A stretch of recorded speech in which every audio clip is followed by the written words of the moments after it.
Fala, pessoal! Este é mais um episódio do Geek Master, o podcast, o videocast do eMasters. E hoje a gente vai bater um papo sobre um assunto bem legal, que é o Offline First. A gente vai descobrir o que é isso, para que serve isso e, principalmente, quais empresas ainda trabalham com aplicações offline. Você pode até pensar que isso é algo do século passado, mas tem empresa grande e tem profissional muito experiente que trabalha com aplicações offline. E para a gente bater um papo sobre este assunto hoje, eu chamei aqui o Jader da Singenta Digital e o Diego do eMasters. O Diego Lima ali, grande front-ender do eMasters. E por falar no Diego, eu vou chamar ele aqui, que ele tem um recadinho para falar antes da gente começar o nosso bate-papo. E aí, Diego, beleza? Beleza, fala, Siloto. Fala aí, pessoal que está assistindo esse Geek Master. Já é o quarto episódio, Siloto, que a gente está chegando? Estamos no quarto episódio. Quarto, né? Os outros foram bem legais. E antes aí de chamar o nosso convidado especial, queria só dar um recadinho. O eMasters aí tá com uma grande parceria com a Singenta Digital. Então, a gente está unindo forças para criar bastante conteúdo e fomentar aí a nossa comunidade ainda mais. Então, tudo aquilo que hoje a Singenta Digital tem de legal lá dentro, a gente vai trazer em conteúdo para o eMasters, em conteúdo também nas plataformas da Singenta Digital. Então segue aí o eMasters nas redes sociais e também a Singenta Digital. Tem mais informações deles também no singentadigital.gump.io e acho que aí vai estar na descrição do vídeo ou se não aqui na edição a gente mostra para vocês. Mas é bem legal. Estou ansioso aí pelo tema. Vamos seguir aí, Siloto. Show de bola. Eu vou chamar o Jader lá da Singenta Digital para ele se apresentar. Tudo bem, Jader? Opa, tudo bem? E aí, Celoto, e aí, Diego? Eu sou o Jader, eu sou aqui desenvolvedor Android Senior aqui na Singenta Digital, também atuo como Chapter Lead aqui do nosso Chapter de Desenvolvimento Android. E é isso aí, estamos aí para bater um papo legal sobre Offline First. Show de bola. Você trabalha aí na Singenta Digital há quanto tempo? Tá quase completando 3 anos. Ah, então já Tem até sabe uma tudo. curiosidade. Tem até curiosidade, entrei como terceiro primeiro, né? Apaixonei pela empresa e aí continuei. Legal, cara. E você está onde no Brasil? Você está Eu estou em BH, em Belo Horizonte. BH, beleza. Cachaçinha, então, tá aí do lado. Né? Bom demais, velho. Muito bom. Para a gente começar, então, acho que é legal a gente já ir direto ao ponto, né? O que é esse tal de Offline First? O que ele se diferencia do online, né? Explica para a gente um pouco disso, porque eu acho que tem muito dev, até que está iniciando agora, e não tem a mínima ideia, né? Existe aplicações offline, né? Então, o que é isso, cara? Basicamente, o Offline First é um modelo de desenvolvimento em que você prepara a sua aplicação para que ela funcione ou totalmente ou pelo menos parcialmente ali com o core dela de forma offline. De forma bem resumida, seria bem isso assim. Aí tem algumas vantagens que você consegue com isso, né? E que vantagens você tem assim para dizer para a gente de bate-pronto assim? Talvez uma primeira vantagem é, tipo assim, habilitar soluções em alguns ambientes. Você tem ambientes que realmente, mesmo hoje, você não tem conexão. Seja, sei lá, no campo, numa fazenda, seja em algum ambiente, por exemplo, que você tem talvez algum aplicativo de logística ali que o pessoal usa na estrada, alguma coisa, você vai ter pontos que não tem conexão. Então, você ter seu aplicativo funcionando offline pode ser a forma de viabilizar alguma solução para algum ambiente desse. Entendi. Eu acho que é legal também a Singenta hoje. Qual que é o ramo da Singenta Digital? Assim? O que eles fazem? O que vocês fazem aí? A gente basicamente fornece tecnologia, né, soluções digitais para o agronegócio, para o campo. Então a gente ajuda a vida do agricultor lá com soluções digitais. Então faz todo sentido esse offline aí que você falou, Esse né? offline para a gente faz bastante sentido. Os caras estiverem no meio do campo lá, né, Diego? Isso é uma coisa que, pelo menos a gente, assim, né, que vem aí desenvolvendo, a gente desenvolve muito sistema corporativo para banco, e a gente não pensa muito no agro, e aí esse offline fica um pouco distante, acho que da maioria dos devs. E aí eu, pelo menos, quando estava me formando, poucas vezes eu toquei nesse assunto, e hoje, conhecendo um pouco mais da Singenta Digital, você vê a importância, né, desse modo de desenvolver. Né? Exatamente. Que linguagens vocês usam aí, Jader? Só para essa é curiosidade mesmo. O principal aplicativo que eu atuo é nativo Android, então é Kotlin, mas a gente também tem algumas aplicações híbridas com React Native, por exemplo. Legal, cara. Então a stack é uma stack normal, assim, né? Não tem nada de outro Não tem nada de diferente, não. É só uma abordagem de desenvolvimento mesmo, a questão do offline. Não tem nada muito de diferente em termos de tecnologia. Não. Você vai usar a tecnologia que você já conhece ali e já usa normalmente. Show de bola. E esse offline first vem para solucionar o problema de quem? Você já falou que é do pessoal da agricultura ali, do agro, né? Mas tem algum exemplo de aplicação também? Talvez a nossa aqui, eu posso falar do nosso produto, que é o Protector, por exemplo, né, que é para tomada de decisão no campo, baseada em dados. E esses dados são coletados ali na própria fazenda, a partir do que tem lá no campo, na lavoura do produtor ali. E aí o técnico, por exemplo, ele vai ter que ir lá no campo usando o nosso aplicativo, que é o Protector Scouting, e vai ter que analisar, por exemplo, se tem pragas, se tem alguma doença ali, e esse dado que foi coletado ali no meio do campo, no meio do nada, onde é que não tem conexão, esse dado depois tem que aparecer no nosso sistema para ajudar o produtor a tomar uma decisão. Entendi. Então depois que ele está lá, ele sai do campo, ele vai tipo para uma central, ou vai para algum lugar que tem um 3G, um 4G, ou um Wi-Fi, e faz o upload ali das informações, é isso? Isso, é o mais comum aqui na sede da fazenda, o pessoal vai ter algum tipo de conexão Wi-Fi ali, e aí eles conseguem fazer essa sincronização de dados, né? No início, por exemplo, eles vão baixar todos os dados que eles precisam, a partir desse momento eles conseguem ficar full offline e trabalhar, voltar e subir os dados. Pô, que legal, cara.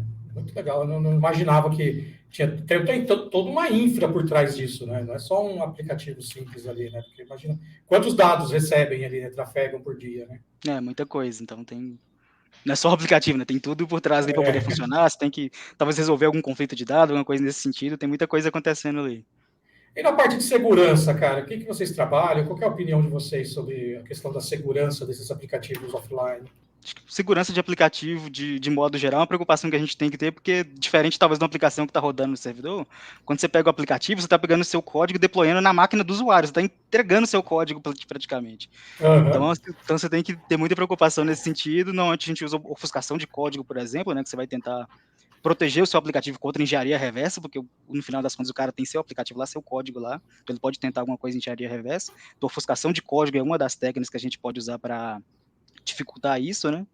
Mas é um ponto realmente muito importante se tratando de aplicações mobile em geral, não só offline, né? Entendi. E a parte de base de dados, o que vocês usam? Assim, só para eu entender, cara. Agora fiquei bem curioso mesmo. No aplicativo a gente usa SQLite, mas na parte do back-end a gente usa muita infraestrutura da AWS, então a gente tem vários bugs diferentes também. Mas está tudo lá na infra da Amazon, né? Isso, a gente usa a infra da Amazon. Bem legal. E para minimizar esses riscos aí, vocês usam alguma técnica, alguma coisa que vocês fazem? Para minimizar a questão de colisão de dados, por exemplo, a gente costuma o último a ser escrito ganha, né? Então a gente tem um versionamento dos dados baseado em data ali do dado que foi escrito. Então o estado final é sempre o que foi escrito mais recente, né? Então mesmo que um usuário que coletou algum dado, por exemplo, no dia 2 e sincronizou primeiro, e vem um outro usuário que coletou esse dado, por exemplo, no dia anterior, dia primeiro, por exemplo, e sincroniza esse dado, o que vale é o dia 2.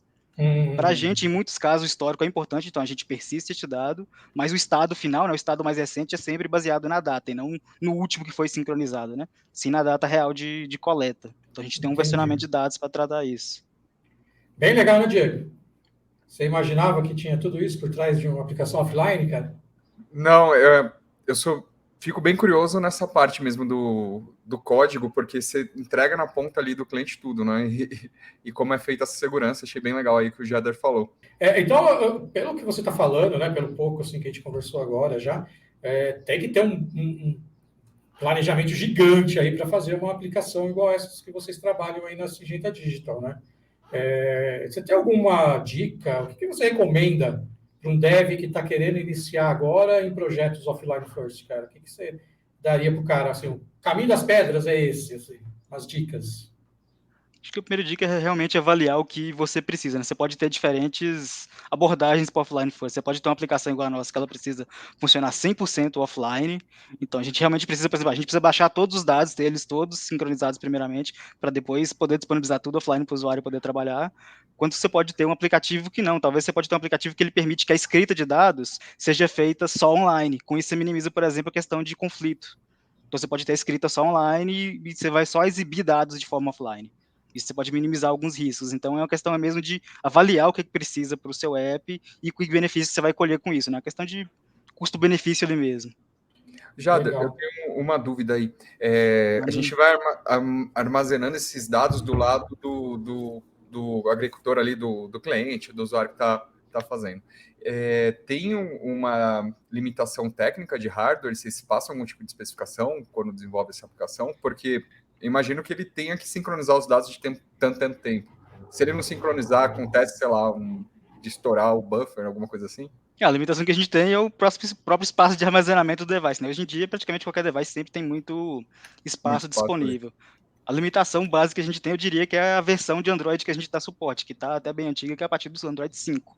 Então, se o Então não usuário tem. tem um device ali com Android 5, ele consegue baixar nosso aplicativo que está disponível na Google Play e usar. A limitação, a Não, princípio, é essa. eu até penso por parte do usuário que às vezes não são bem conhecedores de tecnologia, talvez. Eu vejo bastante usuário de Android que tem o celular cheio de coisa. E aí, quando acontece isso, como que é tratado pela aplicação essa falta de espaço, alguma coisa assim, mas deve ter alguma recomendação ali já, né, para a pessoa que vai trabalhar com a ferramenta. Sim, a gente tem alguns clientes, por exemplo, que eles usam um aplicativo até com um MDM, né, que é um Mobile Device Manager, então ele não consegue instalar mais nada além do próprio aplicativo. Então o Legal. device fica full disponível para o nosso aplicativo, mas como eu disse, também está disponível na loja para qualquer usuário baixar o aplicativo, né?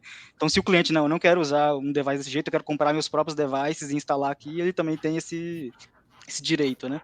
Aí Legal. nesse caso, normalmente a gente trata talvez os dados para, por exemplo, depois de tanto tempo sincronizado, a gente pode apagar algum dado que está muito antigo, que já foi sincronizado, está seguro, né, salvo. Então a gente pode, por exemplo, Legal. limpar esse dado. Pode ser uma forma de manter o banco de dados ali para não estourar, né? Isso. Eu pensei nisso porque como o poder está tudo ali na mão do usuário por um tempo, né? Você fica sem essa informação, como que vocês cuidam disso? Mas achei bem legal a solução aí, ficou bem interessante. É bacana, né? Porque ele dá a solução completa, né? Ele te dá o produto completo, tanto o hardware quanto o software, né? Isso já facilita a vida ali do pessoal do agro, né? Vale o esforço fazer um aplicativo offline, cara? O que você acha, na sua opinião, Jader? Eu diria que quase sempre eu diria que sim, né? Você tem que avaliar, igual a gente comentou, um pouquinho a abordagem que você vai aplicar para talvez não ter um over-engineering ali do que você está fazendo, né? Mas na maioria do caso vale. Teve um ponto, talvez, que a gente não comentou muito aqui, é que além de, por exemplo, viabilizar a questão de você poder trazer uma solução, por exemplo, o agro, que é um ambiente que você nem sempre tem conexão, na maior parte do tempo você não tem conexão, você também tem algumas melhorias de usar o offline first para poder, em questão de retenção e adoção de usuários. Sei lá, o Instagram, o WhatsApp, tudo usa alguma abordagem offline first. Você pega o WhatsApp e tá offline e manda uma mensagem, a mensagem fica salva ali. Você pode ir andando, na hora que pegar a conexão, a mensagem vai ser enviada. Quantos usuários que o WhatsApp não iria perder, ou talvez não teria o sucesso que tem hoje, se a mensagem só pudesse ser enviada quando estivesse online e você tivesse que clicar lá toda hora para poder enviar a mensagem. Com certeza não teria a adoção que tem hoje, né? Então, acho que o offline first também habilita essa questão de adoção de alguma solução, sabe? É verdade isso, né? Porque a gente pensa muito no agro, né? Que é uma situação mais distinta, né? Mas no dia a dia mesmo, o metrô aqui de São Paulo, que é um metrô bem grande, se você pega a linha amarela, não tem conexão com o celular, com a rede celular, né? Então você tem que ficar ali meia hora que você estiver no transporte público para o trabalho ou para outro compromisso, você fica offline. E aí os aplicativos que não têm essa abordagem de algum grau, como o Jader falou, você nem usa, sei lá, desde jogo, se o jogo não carrega sendo offline o WhatsApp, eu particularmente não uso esses aplicativos, e aí você perde aí um monte de usuários. Isso é muito importante para quem trabalha aí no desenvolvimento de aplicativos e tudo mais, né? Tem que ter essa visão mesmo. É muito frustrante você abrir o aplicativo ali e demorar para abrir, uma coisa assim. Não, e até voo, né? Às vezes você vai viajar de avião, fica um tempo lá sem conexão. É bem complicado. Até joguinho, né? Você fala, vou distrair aqui meia hora. Aí você vai ver, não tem o jogo.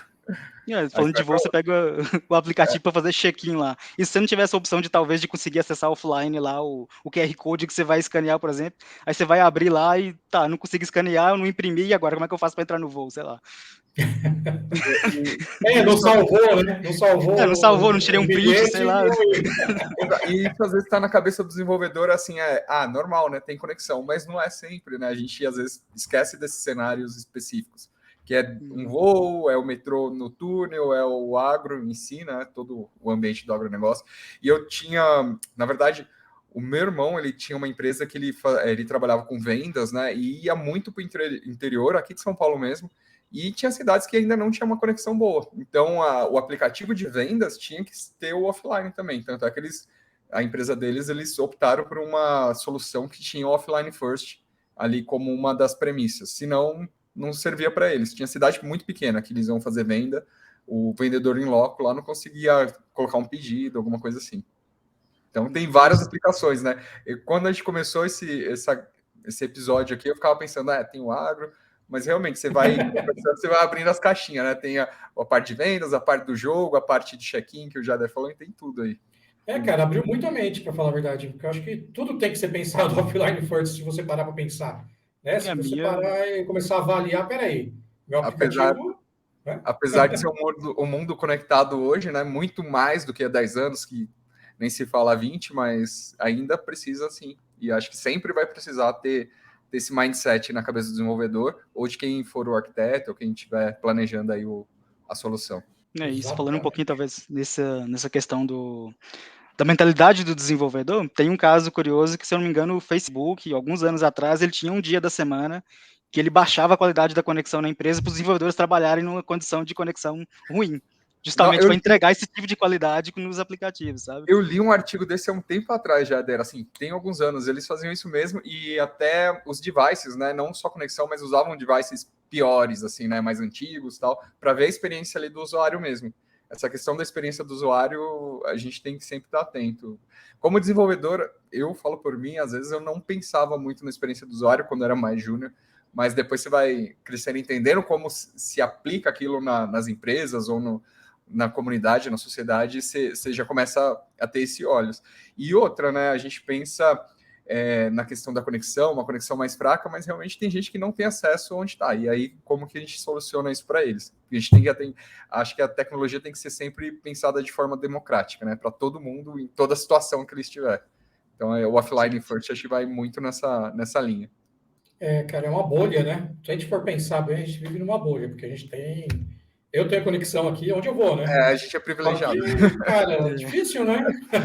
Banda larga em casa, quando eu pego e vou para São Paulo, no meio da estrada tem uns trechos que não tem 4G, não tem 3G, não tem nem nada, não tem nem GPRS lá, que é o...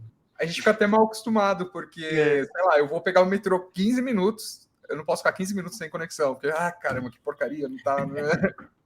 Não tá pegando, mas é 15 minutinhos que você vai só mudar ali de... O Spotify tem que melhorar essa parte aí, então, hein, Jader? Porque quando eu formo, é um caso que verídico, hein? Eu vou para São Paulo, chega nesse trecho ali perto de... Eu estou em Bauru, né? Então, eu passo por Lençóis, Botucatu, então, entre Botucatu e a Castelo Branco, não tem conexão nenhuma, cara. O Spotify cai. E quando cai, você não consegue nem clicar em nada. Se não tiver salvo... Não, sumiu. Você não consegue nem clicar. Aí não tem um cache, não tem nada ali, né? Eu vi que muita plataforma assim, de streaming, tanto de música como vídeo, já tem algumas soluções, assim, o próprio YouTube você pode fazer download, o Netflix.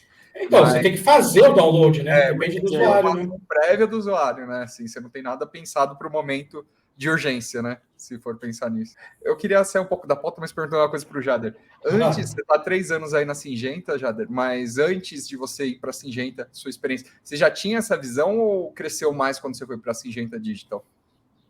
Eu acho que cresceu bem mais com a Syngenta, mas eu já trabalhei em outros aplicativos que também tinham uma abordagem um pouco mais offline first. Já trabalhei no aplicativo, por exemplo, que era para atendimento de pista no aeroporto na aviação privativa, né? Então, muitas vezes o pessoal estava lá na cabine, lá dentro, lá no prédio, lá, antes do avião chegar, né, do jatinho chegar, eles tinham conexão com Wi-Fi lá, beleza. Mas tinham que sair com o tablet lá na pista para poder fazer atendimento da pessoa que estava chegando lá, receber a pessoa e tal, fazer todo o atendimento. Então, eles tinham que chegar lá e muitas vezes não tinha conexão além daquele ponto. Então, a maior parte do aplicativo também tinha que funcionar offline. Então, já tive algumas experiências também. Eu, assim, trabalhando comercialmente, precisei poucas vezes programar pensando com esse mindset, mas essa conversa aqui abriu um monte de possibilidades aqui. Cara, porque agora eu comecei a pensar, né? A gente tem a nossa plataforma de certificações, né? No eMasters e tal. Sim. E ela é totalmente online. O cara offline não consegue fazer a certificação. Olha aí. Tem uma melhoria aí para ser feita já. Entre outras, né? Entre outras, bem legal. Já abriu muito a mente aqui já. E eu atrapalhando a pauta toda aqui do Siloto. Pode continuar aí, Siloto. Não, imagina. Tá um papo muito bom, cara. Gostei. E, Jorge, só para a gente entender agora e mostrar para o pessoal que está assistindo a gente, como que é o aplicativo? Mostra ele para a gente. Quais são as principais funcionalidades dele de offline? Daí eu vou jogar aqui na tela para eles verem, mas eu queria que você também falasse o que você acha de interessante que tem no aplicativo, e até se é possível, né? Você comentou que pode baixar das lojas, se você quiser deixar a página oficial do aplicativo também, a gente deixa na descrição depois. Eu acho que o pessoal vai gostar, né, Diego, de ver o aplicativo em ação. Acho que a título de curiosidade, desenvolvedor sempre quer entender como é feito, né, e a aplicabilidade, né, como é aplicado isso aí. Acho que vai ser bem legal, estou bem curioso aqui para ver. Não, bacana. Acho que assim, a nossa abordagem, como eu comentei, a gente precisa que o nosso aplicativo funcione 100% offline, né? Então, o usuário precisa logar no aplicativo, então é um dos poucos momentos que ele precisa ter internet, ele vai abrir o aplicativo, vai logar com o usuário dele, ele vai baixar os dados da organização, né, que é da fazenda como um todo, e a fazenda pode ter muitas propriedades, tem fazendas que são muito grandes, tem propriedade em um estado, outro estado, em outras cidades, né? Então pode ter várias propriedades, ele baixa os dados da organização, baixa os dados da propriedade, e aí ele tem acesso ao nosso menu principal, que vai ter o mapa com todas as áreas daquela propriedade que ele entrou. A partir desse momento ele está 100% offline. Qualquer das funcionalidades que a gente tem, ele vai conseguir usar sem precisar de internet em nenhum momento a partir de agora. Aí a principal funcionalidade que a gente tem é a coleta mesmo de informações ali no campo de pragas, de doenças, que é inclusive até bem dinâmico, isso tem bem configurável, o usuário pode configurar exatamente, olha, eu tenho essas e essas pragas aqui que eu monitoro, e vai aparecer para ele só aquelas pragas lá para ele monitorar, então o técnico vai lá no campo, vai conseguir monitorar só o que precisa, configurar, se não tem a praga que ele precisa, ele quer mudar o nome, ele consegue configurar do jeitinho que ele quer, ele vai lá, faz o monitoramento, coleta esses dados, depois ele consegue voltar para a fazenda, que é o único outro momento que ele precisa de internet, que é para poder sincronizar esses dados com o sistema, e aí esses dados vão dar insights para o produtor poder fazer a tomada de decisão, né? Essa é a nossa principal funcionalidade ali, que é o monitoramento. Ô Jader, você acabou de falar de doença e tal, e eu acabei de lembrar que eu já desenvolvi Offline First também. Eu vou falar um case, mas é muito rápido. Eu trabalhava numa companhia de seguro e veio um projeto, eu trabalhava na área de seguros mais diferente, chamava de ramos elementares, que era tudo que não fosse automóvel e casa. Era os outros seguros, era nesse lugar aí. E veio para mim um seguro de granja e de plantação de laranja. Oh. E a gente tinha que coletar essas informações dos ativos ali para fazer o seguro. Depois era sincronizado na sede da fazenda. Mas, faz muitos anos, isso aí tem uns 12 anos. E era um projeto enorme, porque o estado de São Paulo, por exemplo, para vender a galinha para fora ou as laranjas, tinha que ter esse seguro, porque era um protocolo internacional, né, de ter o seguro contra as doenças, tal, para saber que nem ia exportar uma doença. Mas foi tudo offline first, foi bem desafiador, assim, mas foi legal. Isso aí há 12 anos atrás. Muito bom. Muito bom. Bom, pessoal, a gente está no nosso tempo já. Eu queria deixar aberto para vocês falarem agora sobre fazer a hora do jabá. Né? Você tiver algum link que você queira divulgar, Jader, se tiver algum canal no YouTube que você tem, qualquer coisa, ou quiser falar de um livro que você está lendo, de alguma coisa que você está aprendendo, essa é a hora de você compartilhar com o pessoal aí. Bacana. Acho que para quem quiser, talvez, bater um papo, uma coisa assim, pode me procurar, talvez no LinkedIn. Eu não sou muito de outras redes sociais, mas quiser procurar lá no LinkedIn e conectar, pode ficar à vontade. Show. LinkedIn para mim é o canal principal também. Também tô lá no LinkedIn, se quiser procurar Diego Lima. O seu tá Jader, como, Jader? Tá Jader Vinícius Barbosa. Achou Jader. O Jader lá e na Singenta Digital, sou eu. Beleza. Depois eu vou te procurar lá. E eu queria deixar só um último recado, Celoto, o pessoal aí se inscrever no canal também e seguir as redes sociais, tanto em Masters como Singenta Digital, que a gente vai estar aí um monte de novidades aí para frente. A gente vai deixar todos os links aí embaixo na descrição, né? O pessoal já pode clicar direto. Eu vou deixar o link direto para o LinkedIn do Jader também, para facilitar o contato aí. E foi um prazer estar aqui com vocês, um papo foi super legal. Acho que é um assunto que merece mais aí. Vamos ver se a gente traz o Jader, mais alguém da Singenta Digital aí no futuro, porque tem muita coisa para a gente conversar ainda. E muito obrigado, galera, por quem está aí. E a gente se vê no próximo Geek Masters.